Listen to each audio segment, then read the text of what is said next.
नमस्कार, जनता टीवी देख रहे हैं आप। मैं हूं आपके साथ भविष्य त्यागी। देश भर में कोरोना अपना कहर बरपा रहा है। हालांकि अब मामले थोड़े कम जरूर हुए हैं, लेकिन अस्पतालों में व्यवस्था चरमराई और इससे काफी नुकसान कोरोना मरीजों को हुआ। कई लोगों की जान गई। अस्पतालों में ऑक्सीजन वेंटिलेटर्स की कमी की वजह से भी लोग काफी परेशान दिखाई दिए। हालांकि अभी मामले कम हो रहे हैं, लेकिन तीसरी लहर की आशंका को देखते हुए लोग अभी भी डरे हुए हैं। ऐसे में कोरोना संक्रमण और इसके नए स्ट्रेन से खुद को कैसे बचाकर रखें, इस पर कई सवाल, कई शंकाएं लोगों के मन में हैं। और लोगों के तमाम सवालों का जवाब देने के लिए हमारे साथ इस खास कार्यक्रम में मेडिकल एक्सपर्ट भी जुड़ेंगे। आप उनसे भी अपने सवाल पूछ सकते हैं। नंबर्स लगातार आपके टीवी स्क्रीन पर फ्लैश हो रहे हैं। इन नंबर्स पर फोन कर आप मेडिकल एक्सपर्ट से अपना जवाब ले पाएंगे। तो इस वक्त हमारे साथ doctor NK. Verma, medical expert, सीधे जुड़ गए। डॉक्टर साहब, बहुत बहुत स्वागत है जनता टीवी पर। नमस्कार जी।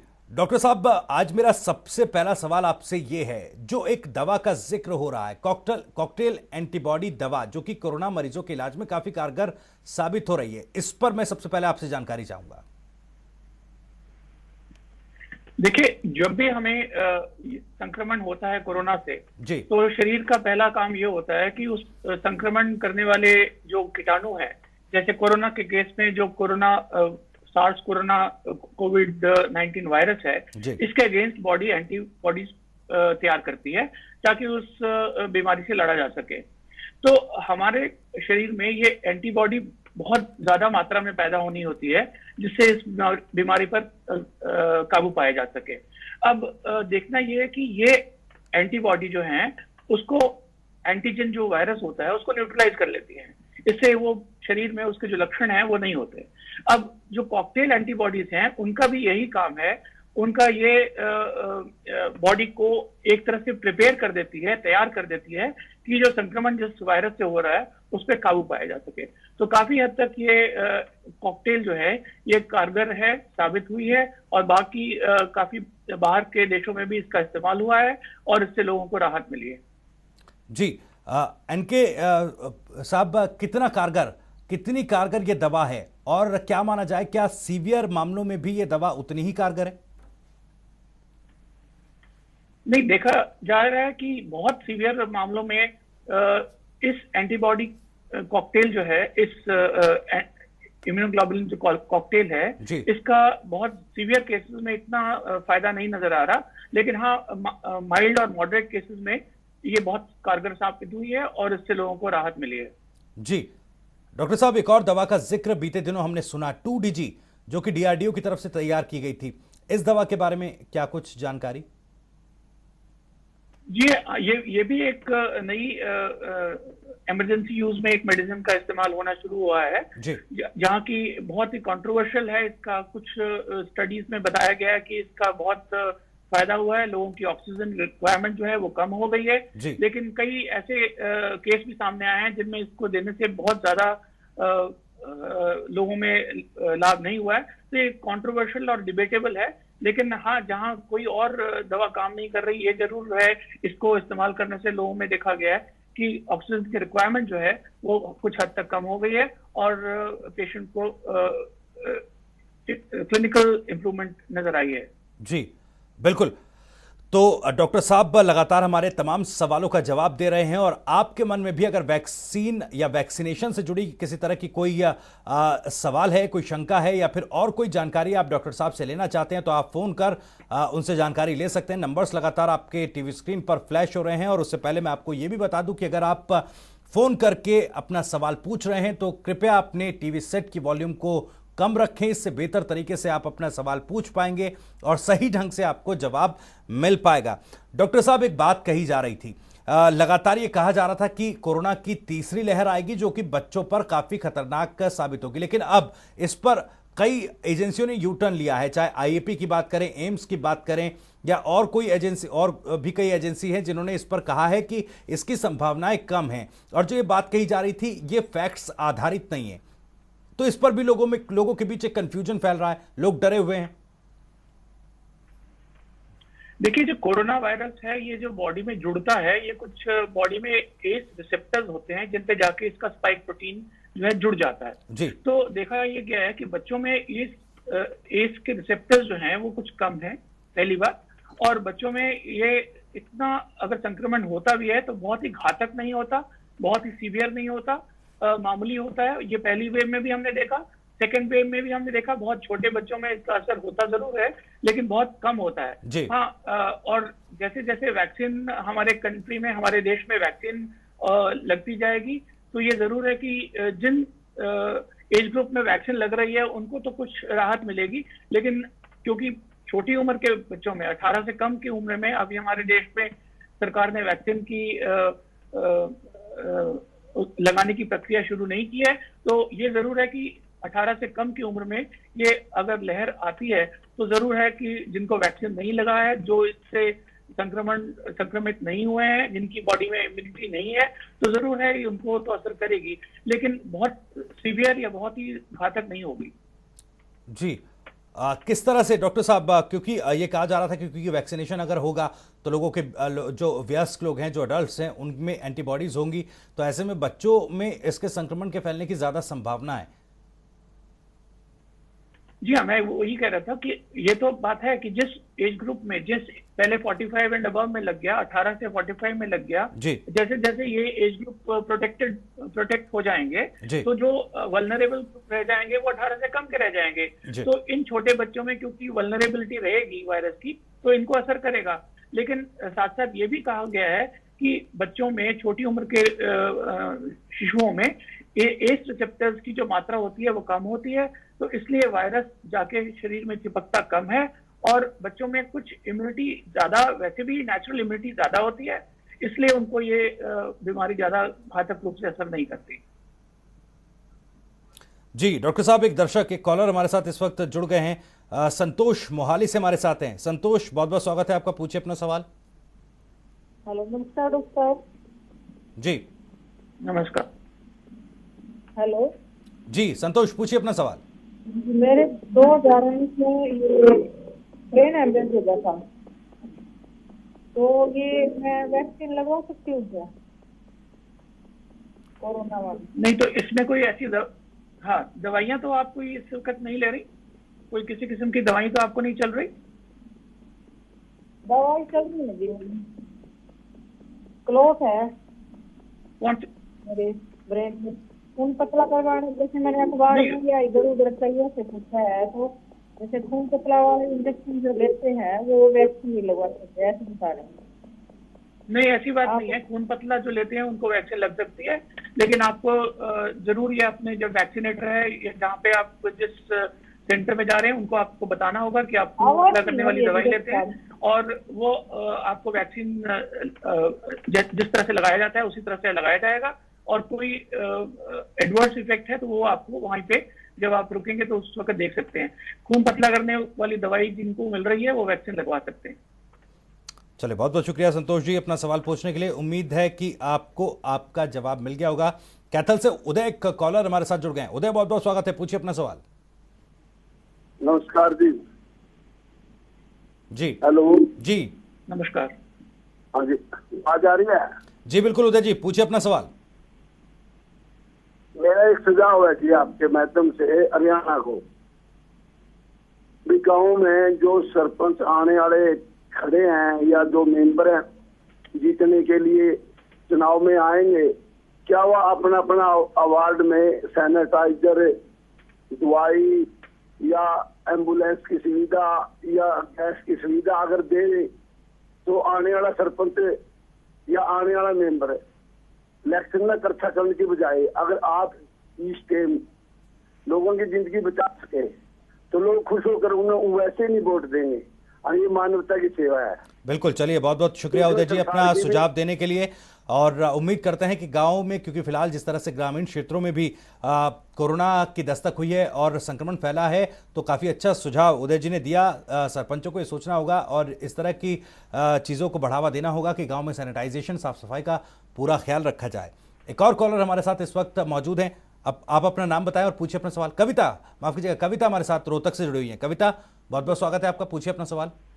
हाँ सर, हमारे ना पूरी फैमिली कोविड पॉजिटिव हो गई थी। बच्चा है एक 3 साल का, तो उसको रिकवरी होगी, अब नेगेटिव रिपोर्ट है, लेकिन उसकी पूरी बॉडी पे ना रैशेज हो गए रेड रेड, और खुजली हो रही है उसमें काफी।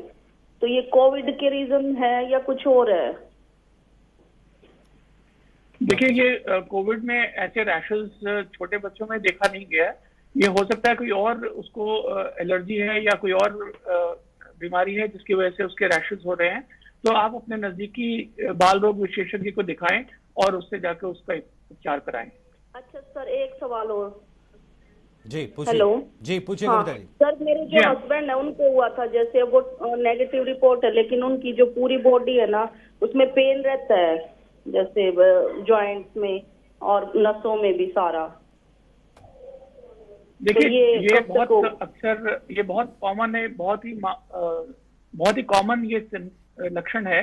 जो रिकवरी हो जाती है उसके बाद शरीर में दर्द रहना, हल्का बुखार या शरीर टूटना, वीकनेस, ये काफी देर तक चलता रहता है, 2-3 हफ्ते तक चलता रहता है। और इसमें अगर आप खुराक उनको अच्छी देंगे, उनको रेस्ट मिलेगा और प्रॉपर डाइट मिलने से उनकी जो वीकनेस है वो कंट्रोल हो जाएगी, और ये जो मांसपेशियों में जो दर्द हो रहा है ये भी धीरे धीरे ठीक हो जाएगा। तो इसकी चिंता बिल्कुल मत कीजिए। ये कई लोगों को ये लॉन्ग कोविड की तरह की स्थिति बनी रहती है, जिसमें कि वीकनेस और शरीर में दर्द, जोड़ों में दर्द, हाथ पैरों में ऐसा लगता है कि हिम्मत नहीं है, ताकत नहीं है। तो ये धीरे धीरे लक्षण ये भी खत्म हो जाते हैं। आप इनको अच्छी खुराक दीजिए और उनको थोड़ा रेस्ट कराइए। चलिए, बहुत बहुत शुक्रिया कविता। एक और दर्शक हमारे साथ इस वक्त फोन लाइन पर मौजूद हैं। आप अपना नाम बताइए और पूछिए अपना सवाल। सर आदित्य नाम है मेरा सर। जी पूछिए आदित्य अपना सवाल। सर मेरे लड़के का उम्र 25 साल है सर जी। तो उसको जन्म से ही किडनी छोटी है सर जी। तो वो जालिनरी को और ये नोडिसिस वगैरह और सिपकॉल वगैरह ये विटामिन की गोली खा रहा है, तो सर उसे वैक्सीन लगवा सकते हैं? थोड़ा सा आवाज स्पष्ट नहीं हुई, क्या छोटी है, क्या कह रहे थे आदित्य? एक बार अपना सवाल आप दोहरा दें। सर मतलब किडनी छोटी है सर, दोनों बचपन से ही सर। किडनी छोटी है जी जी सर। ठीक है, नहीं इसमें आपको कोई चिंता करने की बात नहीं है। आप उसको वैक्सीन लगवा सकते हैं, इससे कोई दिक्कत नहीं होने वाली। अच्छा सर, जो जायरेजिक और ये नोटिस खाता है इससे सर कोई दिक्कत तो नहीं है सर? नहीं, ये आप छोटी नहीं, उसकी कोई दिक्कत नहीं है। आप उसको वैक्सीन लगवाइए और उसको सुरक्षित करिए। अच्छा सर ये चलिए, बहुत बहुत शुक्रिया आदित्य। उम्मीद है कि आपको आपका जवाब मिल गया होगा। बहुत बहुत शुक्रिया सवाल पूछने के लिए। तो आप भी हमें फ़ोन कर अपना सवाल पूछ सकते हैं। किसी तरह की शंका, किसी तरह की कन्फ्यूजन अगर आपके मन में है वैक्सीन और वैक्सीनेशन को लेकर, तो आप अपने सवाल पूछ सकते हैं। एक और कॉलर हमारे साथ प्रदीप फतेहाबाद से जुड़ गए हैं। प्रदीप, बहुत बहुत स्वागत है, पूछिए अपना सवाल। जी सर नमस्कार, डॉक्टर साहब से बात कर रहा हूँ सर। जी पूछिए प्रदीप, सवाल पूछिए। जी सर, डॉक्टर साहब ऐसे है कि मेरी माँ को कोरोना चेक करवाया था हमने सरकारी हॉस्पिटल के अंदर जी, और उसके अंदर रिपोर्ट पॉजिटिव आई थी। और पॉजिटिव आने के बाद में सर जो रिपोर्ट होती है सर वो हमारे को रिपोर्ट नहीं दी गई उस पॉजिटिव की। क्या दिक्कत है, ये जानकारी देंगे आप? नहीं देखिए, ये रिपोर्ट तो आपको मिल जानी चाहिए। वहां पे आप जहां से आपने जांच कराई तो उसकी जो लैब है वहां पे संपर्क करिए। जब आपका आरटीपीसीआर का टेस्ट हुआ था तो वो आधार कार्ड से जुड़ा होता है, और आप अपने जो अस्पताल है जहाँ पे आप गए थे वहाँ की लैब में जाके दोबारा रिक्वेस्ट करिए। आपका पूरा हक बनता है रिपोर्ट लेने का। ऐसा नहीं हो सकता कि आपको वो कह दें कि आप पॉजिटिव हैं और रिपोर्ट ना दें। रिपोर्ट आपको देना उनका बनता है, तो आप उनसे संपर्क करके रिपोर्ट ले सकते हैं। बिल्कुल प्रदीप, आप अपनी लैब में संपर्क करके फिर से रिपोर्ट के लिए पूछ सकते हैं और अपनी रिपोर्ट हासिल कर सकते हैं। बहुत बहुत शुक्रिया आपका। निशा, एक दर्शक पंजाब से हमारे साथ जुड़ गई हैं। निशा, बहुत बहुत स्वागत है, पूछिए अपना सवाल। निशा, मेरी आवाज आप सुन पा रही हैं? हेलो जी निशा, मेरी आवाज आप तक पहुंच पा रही है क्या? हाँ जी। निशा, सबसे पहले आप अपने टीवी सेट की वॉल्यूम को कम कर दें, उसके बाद अपना सवाल पूछें। सर मुझे ना निमोनिया हुआ था 2 महीने पहले, तो क्या वैक्सीन लगवा सकते हैं? देखिए, अब तो आप ठीक हैं। अब आपके शरीर में कोई बुखार या कोई और सिम्टम नहीं है निमोनिया के। नहीं। अगर अभी बुखार है तो अभी है। आपको रुकना चाहिए, लेकिन अगर आप बिल्कुल स्वस्थ हैं तो आप लगवा सकती हैं। चलिए, अगर आप बिल्कुल तरह से बिल्कुल स्वस्थ हैं निशा, तो आप वैक्सीन लगवा सकती हैं, किसी तरह से डरने की इसमें कोई बात नहीं है। बहुत बहुत शुक्रिया आपका। जगदीश, एक दर्शक हमारे साथ जुड़ गए हैं। जगदीश, बहुत बहुत स्वागत है, पूछिए अपना सवाल। अच्छा जी, मुझे 2-1.5 महीने पहले यही हुआ था, खांसी, गला खराब और मतलब बुखार, तो ठीक हो गया। तो मैं वैक्सीन लगवा सकता हूँ डॉक्टर साहब?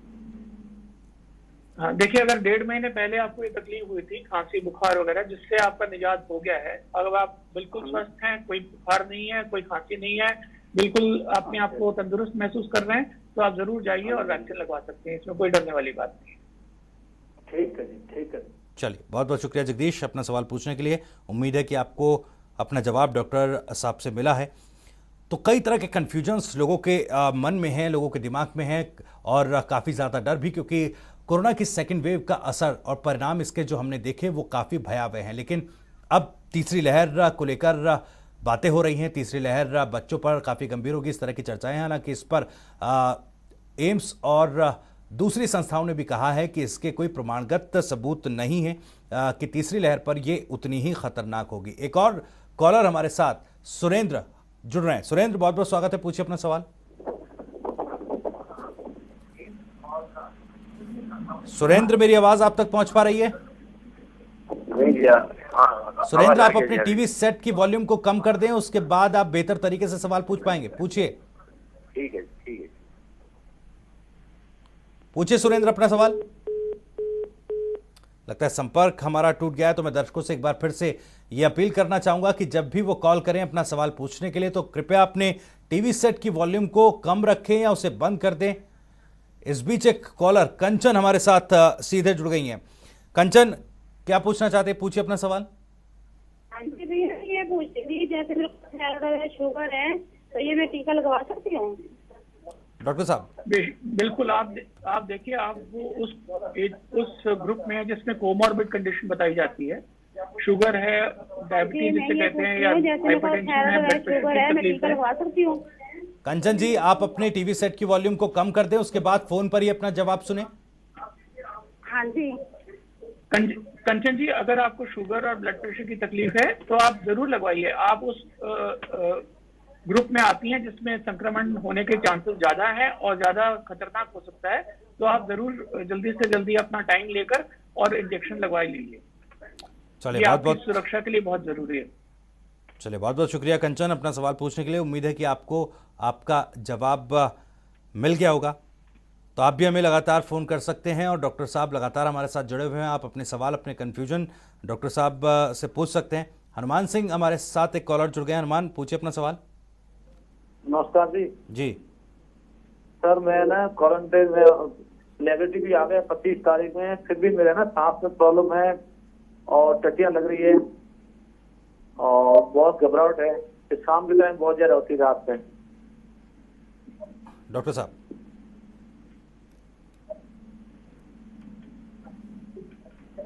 डॉक्टर साहब, क्या आप सवाल सुन पाए? नहीं, ये शायद कह रहे हैं कि इनको क्वारंटीन किए थे इनको, और अभी भी इनको लूज मोशन है और इनको अभी तकलीफ अभी भी। जी, ये ऐसा कुछ कह रहे हैं। बिल्कुल, रिपोर्ट नेगेटिव आ चुकी है, लेकिन सांस लेने में तकलीफ है, लूज मोशंस की शिकायत है।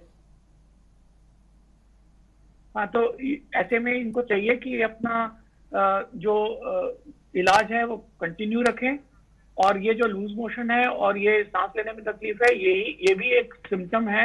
आप सबको पता है कि कोविड बीमारी में सांस लेने में दिक्कत आती है, ऑक्सीजन की कमी हो जाती है, जिसकी वजह से सांस फूलता है, और लूज मोशन भी एक सिम्टम है वायरल इलनेस का।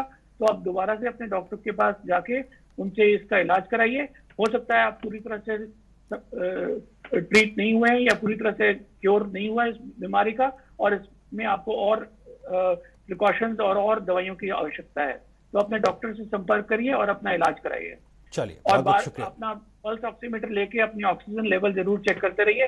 कहीं ये बहुत ज्यादा गिरे तो इमीडिएटली आपको जाना होगा डॉक्टर के पास और अस्पताल में जाके अपना इलाज कराना होगा। चलिए हनुमान, बहुत बहुत शुक्रिया अपना सवाल पूछने के लिए। उम्मीद है कि आपको आपका जवाब मिला होगा। सुरेंद्र, एक दर्शक कैथल से हमारे साथ जुड़ गए हैं। सुरेंद्र, बहुत बहुत स्वागत है, पूछिए अपना सवाल।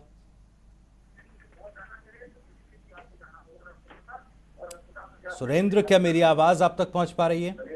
हाँ जी, हाँ आ रही है। सुरेंद्र, आप अपनी टीवी सेट की वॉल्यूम को कम कर दें और आप अपना सवाल फोन पर ही पूछें। ठीक है जी, करो बात। जी सुरेंद्र, पूछिए सवाल। जी हाँ जी। सुरेंद्र, आप टीवी सेट की वॉल्यूम को कम करें या उसे बंद करके आप संपर्क कर सकते हैं, आप अपना सवाल पूछ सकते हैं। और मैं बार बार यह अपील कर रहा हूं दर्शकों से कि जब भी आप सवाल पूछें तो अपने टीवी सेट की वॉल्यूम को कम कर दें, अन्यथा आप सही तरीके से संपर्क नहीं कर पाएंगे, आप अपना सवाल नहीं पूछ पाएंगे। एक और कॉलर हमारे साथ इस बीच जुड़ रहे हैं, पदम सिंह हमारे साथ हैं। पदम सिंह, पूछिए अपना सवाल। लगता है संपर्क टूट गया है, तो आप हमें फ़ोन कर सकते हैं। नंबर्स लगातार आपके टीवी स्क्रीन पर फ्लैश हो रहे हैं, आप नंबर लगाइए। और किसी भी तरह का कन्फ्यूजन अगर कोविड महामारी को लेकर है, वैक्सीन को लेकर है या वैक्सीनेशन को लेकर है, इन तमाम चीज़ों पर आप डॉक्टर साहब से सवाल पूछ सकते हैं। डॉक्टर NK वर्मा हमारे साथ लगातार जुड़े हुए हैं, हमारे तमाम सवालों को एड्रेस कर उनका जवाब दे रहे हैं। नवीन, एक दर्शक हमारे साथ इस वक्त फोन लाइन पर मौजूद हैं। नवीन, पूछिए अपना सवाल।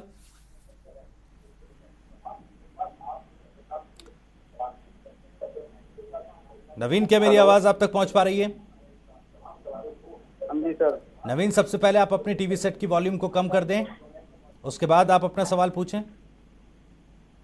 सर मैं पूछ रहा था कि जैसे ये मेरे मदर को जी हार्ट की प्रॉब्लम थी सर जी, और उनका जैसे ऑपरेशन हुआ है सर, तो उनको ये वैक्सीन ठीक रहती है सर? लगवाएं तो लगवा सकते हैं वैक्सीन? मैं ये पूछना चाहता हूँ।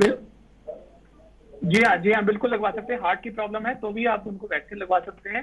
और अगर आपने नहीं लगवाई है तो आप कृपया करके आप अपना वैक्सीनेशन सेंटर से टाइम लेकर आप उनको ले जाइए और उनको वैक्सीन लगवाइए। चलिए, बहुत बहुत शुक्रिया नवीन। सुभाष भी एक दर्शक हमारे साथ इस वक्त फोन लाइन पर मौजूद हैं। सुभाष, बहुत बहुत स्वागत है आपका, पूछिए अपना सवाल। मैं एज 60 साल है जी। पिछले 6 महीने से मैं स्पाइन प्रॉब्लम थी। सुभाष, पहले आप अपनी टीवी सेट की वॉल्यूम को कम कर दें, उसके बाद सवाल करें। मैं अम्बाला से बोल रहा हूँ जी। और पिछले 6 महीने से मैं स्पाइन की प्रॉब्लम थी जी।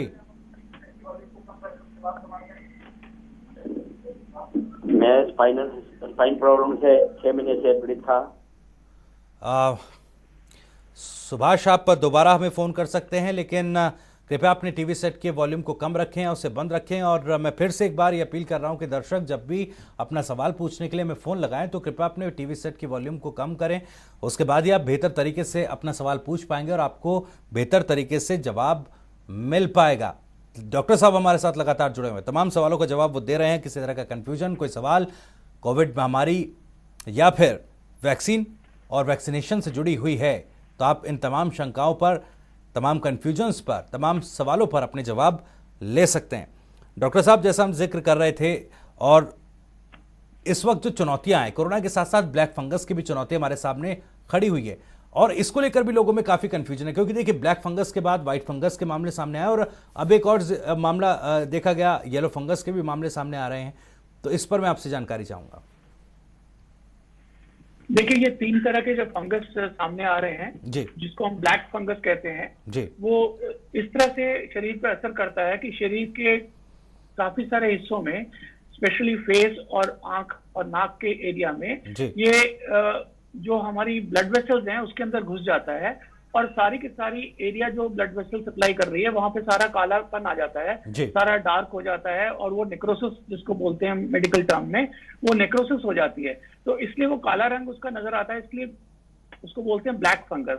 हालांकि जब ये फंगस हम ग्रो करते हैं लैब में तो ये ब्लैक नहीं, ये व्हाइट ही ग्रो होता है जी। और जो दूसरा फंगस है जो कि व्हाइट फंगस बोल रहे हैं वो कैंडिडा है और उसमें वो भी मुंह पे, नाक में और ऊपर वाले हिस्से के शरीर के हिस्से में ये व्हाइट फंगस ग्रो कर जाता है जिनकी इम्यूनिटी कम होती है। और जो तीसरा फंगस है जिसको हम येलो फंगस बोलते हैं वो एस्परजिलोसिस है जो कि लंग्स में ज्यादातर असर करता है। तो ये जब भी बॉडी में इम्यूनिटी कम होती है या तो वो पेशेंट डायबिटिक हो, या वो पेशेंट कोरोना का हो जिसमें वैसे भी इम्यूनिटी कम हो जाती है, या वो पेशेंट का कोरोना का पेशेंट हो जिसमें स्टेरॉइड खिलाए जा रहे हैं जिसकी वजह से इम्यूनिटी कम हो जाती है। तो ये फंगस जो है ये बहुत मौका परस्त होता है, ये देखता है कि इस इंसान के शरीर में लड़ने की क्षमता कम हो रही है, तो ये मेरे ऊपर अटैक नहीं कर पाएगा, मैं घुस जाता हूँ। तो उस तरह से ये फंगस जो है ये नॉर्मली एनवायरनमेंट में होता है। म्यूकर माइकोसिस वाला फंगस है वो नाक में भी पाया जाता है, नॉर्मल पॉपुलेशन में होता है, लेकिन जब किसी की इम्यूनिटी कम हो जाती है तो ये वायरस बिल्कुल। डॉक्टर साहब फिलहाल वक्त की मेरे पास कमी है, मुझे रोकना पड़ेगा आपको। फिलहाल बहुत बहुत शुक्रिया आपका हमारे तमाम सवालों को एड्रेस करने के लिए और उनका जवाब देने के लिए, हमारे तमाम दर्शकों के सवाल भी एड्रेस करने के लिए बहुत बहुत शुक्रिया आपका।